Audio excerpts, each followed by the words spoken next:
I know what some of y'all are thinking. This is pretty late for it to be a Halloween episode. But this video is late, and I'm sorry. So, this is not going to be what you expect for a Christmas episode, but it has to be done. Because in the last video, I tried to make my lighting conditions were not very good.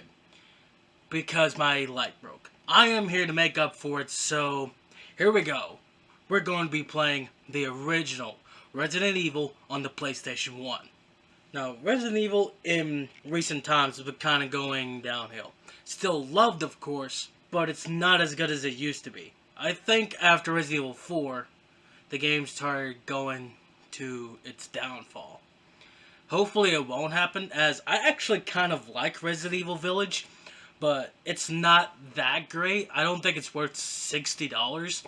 $30 maybe, but $40 is also stretching it a bit. I say find it used or when it goes on sale. But this isn't a review of that game. Like I said, this is a review of the original Resident Evil. So without any further ado,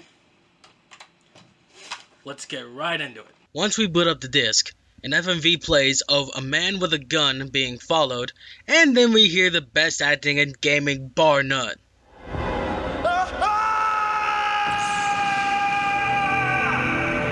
Deserving of a Grammy Award for sure. We start by picking a character, either Jill Valentine or Chris Redfield, and choosing either character gives you a different perspective and narrative, as well as a change in difficulty and changes what items you can find. For example, Jill can use a lockpick to unlock doors, drawers, and other simple locks, while Chris is stuck finding old keys to use, which take up inventory space. Jill has Barry to get her out of tight spots, and Chris does not. So this game gives you tons of replay value, plus has multiple endings, so it strives the player into finding them all and how to get the best ending.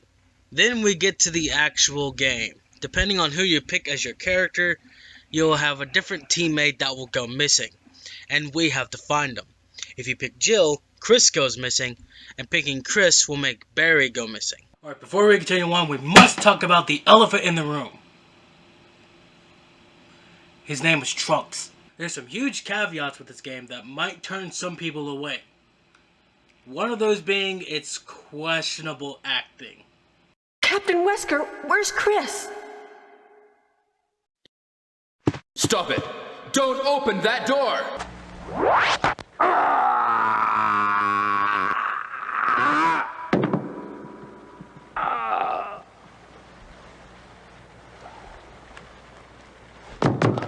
So we get inside the house and find out someone's missing. Then we hear a gunshot, so we go and investigate. We walk through this door and find the dining room. As we walk through, we find someone had their period on the floor. Then walk through the other door to see if we can find any other clues while Barry lives out his vampire fetishes. And then we turn to the right and...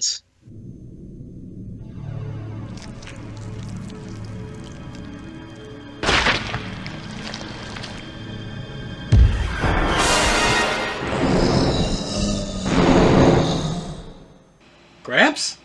After we fight the monster, we run back to Barry, but the monster comes back, and Barry deals with it. And we go to report to Wesker, and he vanishes. Seems awfully sus to me. Maybe he vented. We can't find him, so Jill and Barry split up, and he gives you a lockpick. And if you play as Chris, you come out alone and find Jill's gun and you take it. You don't start with a gun. At least it's better than being given a wooden gun. Another thing that's a huge caveat with this game is the wonky controls. People say that they are tank controls, which, mind you, aren't the worst in the world when it comes to actual tanking game. But in this game, they actually kind of work because this game is built around them. I don't know what people are talking about, them being bad, and they're glad they removed it. Which, mind you, it's better to be without it, but still, they aren't that bad. The basics of the controls are up and down on the D-pad or analog stick, moves you forward or backward in the direction you are facing. And the left and right changes what direction you are facing. Remembering this, you can get through the map pretty easily, and the game is built around it because of its fixed camera angles. And honestly, as long as you move while holding the up button and move left and right, it feels like normal walking. Plus, in the remake, you can quickly turn around by pressing down and the run button at the same time. But the graphics aren't the best. I mean, they are PS1 graphics, but this is 3D sprites in a pre-rendered background. And this stays throughout the first 3 games, but then was changed in Resident Evil on the PS2, GameCube, and original Xbox. As far as gameplay goes, it's a survival horror game, and ammo is scarce, inventory is limiting, and save requires ink ribbons to be put into a typewriter. When you die, you go back to the menu screen, and then you need to load from your previous save. There is also a lot of backtracking, as you need to pick up an item, bring it somewhere else to unlock other rooms, and puzzles to find items that unlock new areas as well, so you can progress through the game. Even though you have limited inventory space, you are granted chests around the house, and you can drop items into it, and they also have a universal storage area as well. So any storage you go to will have all the items that you put into it, no matter what place you put them in. One thing I really like about this game in particular is its music. Its music is, bar none, one of the best in the series. Of course, some newer games still have some great music, but I think the original games perfect this music. Let me just show you some of the pieces that this game has, and you will see what I mean.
What I also like about this game is really how creepy it can be. Of course, nowadays it's not as creepy and it's kind of laughable for today's standards, but for the 90s, this is scary as shit. And the reason for this is every time you go to a new area, a cutscene plays that acts like a loading screen, and you'd be either walking upstairs, going through doors, or climbing a ladder, which makes this game have an element of surprise where you won't know what's coming until you open the door all the way, or you get to the other side.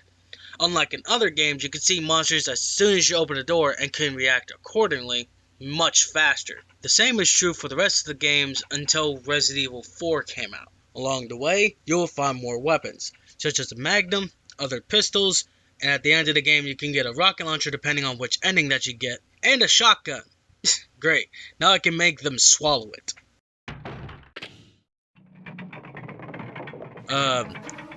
Little help? I can't open the doors. There's so much for being a master of lockpicking. Stay away from the door, Joe. I'm gonna kick this door down. Hurry! This way! Oh, Barry! That was too close. You were almost a Jill sandwich. But I had my bread ready. Yeah, as I already mentioned, Barry will save you if you don't see him anymore after splitting up. If you don't play as Jill, or you saw Barry before picking up the shotgun, you have to pick up a broken shotgun and put it in its place, or in the original game, they call it a wooden shotgun. And you do this, that way you have to avoid death. After he saves us, we question why he isn't in the dining hall, and he says, I just had something I wanted to check.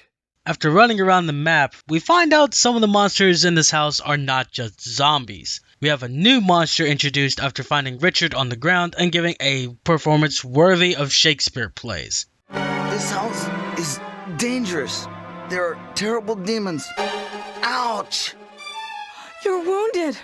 What kind of demon attacked you? It was a huge snake, and also poisonous. Ugh. A giant snake? Nothing big. But a giant poisonous snake?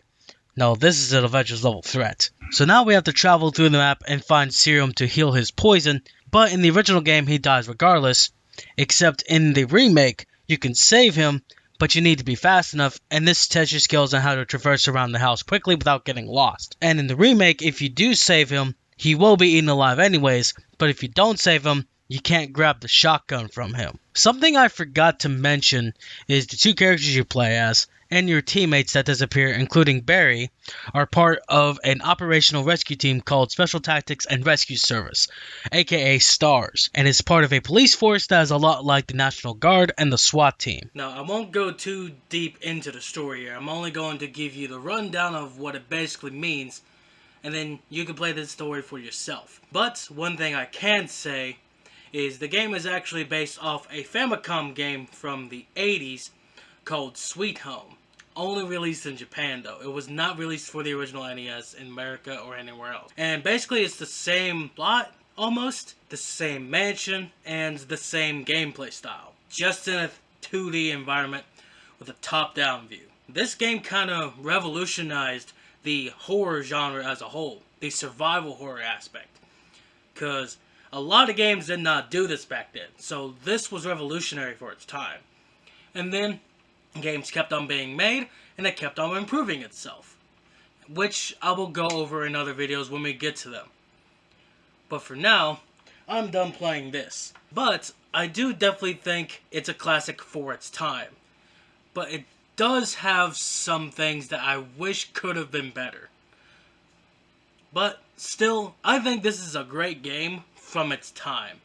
And I do think you should try and play this, or even try the remake out, because I think that one's the tiniest bit better.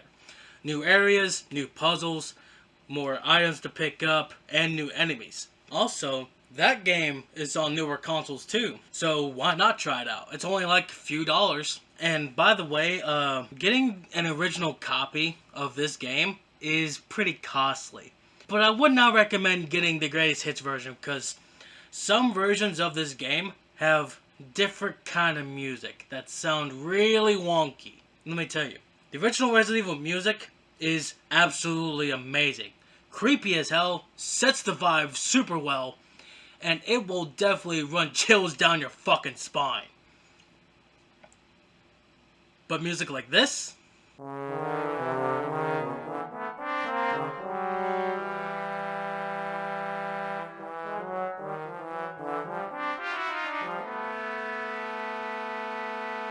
Sounds like a clown just got drunk, went to a circus, and thought he was in a fucking horror mansion. Other than that, guys, I hope you guys enjoyed this video. Smash that like button, click subscribe, turn on notifications, so that you get notified when I upload. And until then, I'll holler at y'all later. Thanks for watching.